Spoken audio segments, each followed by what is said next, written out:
Halo semuanya, kenalin kita dari kelompok Design Thinking kelompok 1. Sebuah perusahaan bisnis energi di Indonesia mengalami penurunan laba yang sangat signifikan. Seiring dengan naiknya harga minyak mentah dunia akibat perang berkepanjangan di Eropa Timur, harga minyak di Indonesia pun naik secara signifikan. Masyarakat memilih untuk mengonsumsi bahan bakar versi paling rendah yang disubsidi oleh pemerintah. Hal ini pun mengakibatkan kenaikan harga-harga barang pokok.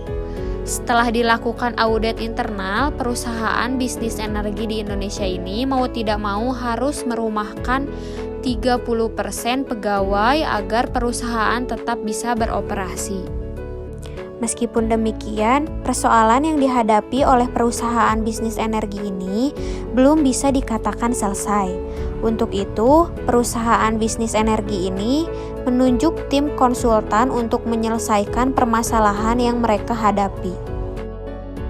Dengan menggunakan metode design thinking, kami akan melahirkan solusi-solusi yang inovatif dan inovasi-inovasi yang solutif untuk perusahaan bisnis energi tersebut. Solusi dan inovasinya sebagai berikut.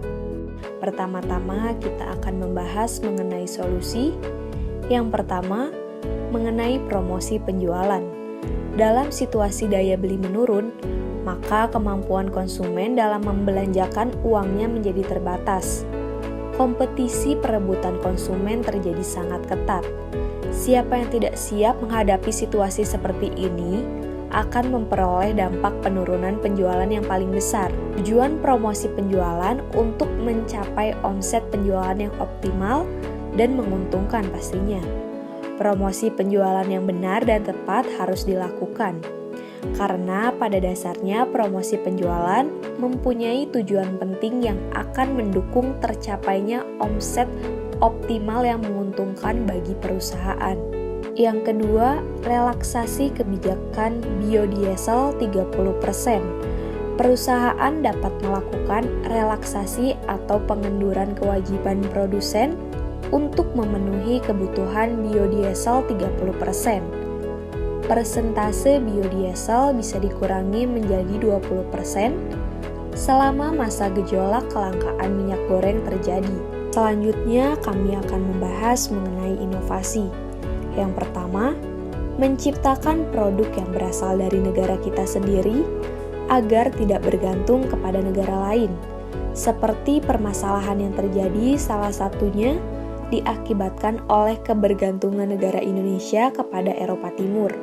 Yang kedua, memanfaatkan sumber energi terbarukan untuk mengatasi krisis energi. Pemanfaatan sumber energi terbarukan menjadi solusi pemenuhan kebutuhan energi yang semakin lama, semakin besar di masa mendatang.